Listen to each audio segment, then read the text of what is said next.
our approach certainly hasn't changed because, as far as I can tell, were there any complaints about the approach that House Democrats took as it relates to the continuing resolution fight? It's a question I'm asking. I mean, I think there were complaints that party leaders were not necessarily aggressive enough overall, or maybe not creative. That House Democratic leaders were not aggressive in strongly opposing the reckless Republican spending bill that we were very clear would hurt families, hurt children, hurt seniors, hurt everyday Americans. I think the chronology around your question is off and the substance is off, because what we did here in the House was very clear, and how the public responded to it was also very clear. In fact, what's been interesting is I think Donald Trump himself made the observation a few days ago, the one thing House Democrats apparently do better than Republicans is stick together on votes. That's the opposition making that observation. So I think the facts speak for themselves. Thanks. Sorry, right there. Yeah. Oh, I have a It's a bunch of you together. But that's all right. Yeah. A question on the equities markets. The president says this is a good time to buy, then he goes out and announces a surprise tariff change. Do you think there's anything illegal or possibly violating ethics laws that's going on in the administration, and are you going to try to investigate that? We need to get to the bottom of the possible stock manipulation that is unfolding before the American people, including what, if any, advanced knowledge did members of the House Republican Conference have of Trump's decision to pause the reckless tariffs that he put into place. There are several members of Congress who will be aggressively demanding answers and transparency, particularly as it relates to stock purchase decisions that may have occurred over the last few days. Thanks.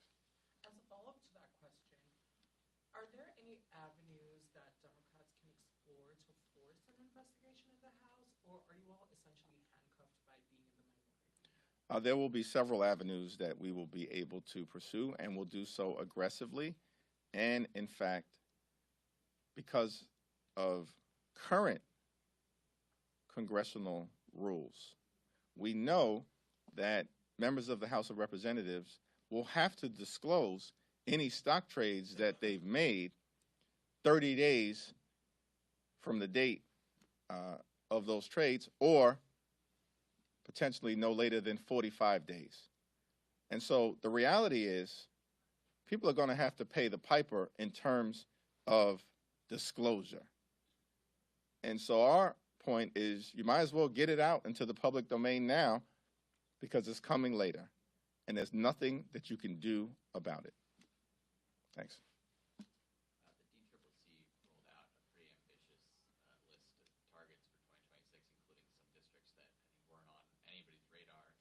I'm wondering how you're going to reassure frontliners and also potentially incumbents who are facing primary challenges that they're going to get the resources they need to run their races. We're going to raise the resources necessary, as we did in the last Congress.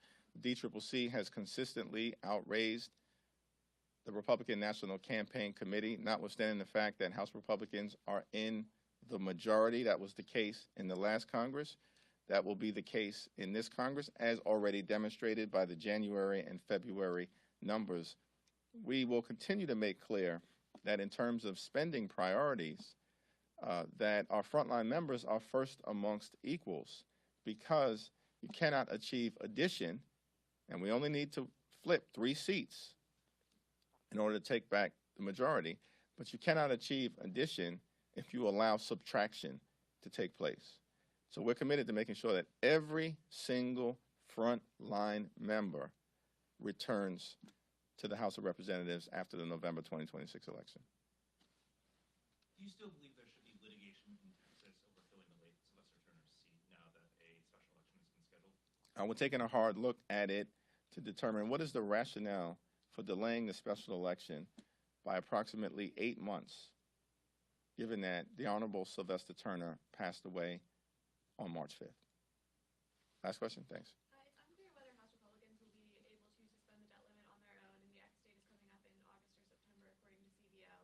If Democratic votes are needed to suspend the debt limit, what are some policy concessions that you would want, or would you be asking for something like that? We'll continue to make clear that we are not going to provide a blank check to Donald Trump and extreme MAGA Republicans to enact massive tax breaks for their billionaire donors like Elon Musk, while at the same time using that blank check to try to slash healthcare programs like Medicaid and literally take food out of the mouths of children by enacting the largest cut to nutritional assistance in American history.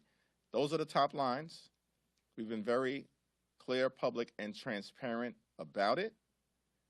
And the ball is now in the court of the Republicans who claim some big mandate when we know that it does not exist.